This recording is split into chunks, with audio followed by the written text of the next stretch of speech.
Right now we're looking at a woodland area that has been completely overtaken by an invasive species.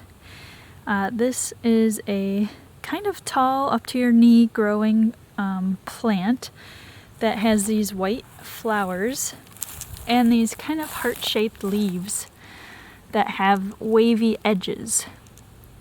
This is called garlic mustard, and the reason that it's such a terrible invasive plant, as you can see, it just takes over an area because it has compounds as it's growing that go into the soil that are a type of cyanide, so it kills other plants around it and makes the environment only conducive to itself. So it kind of alters the environment so that native plants cannot grow.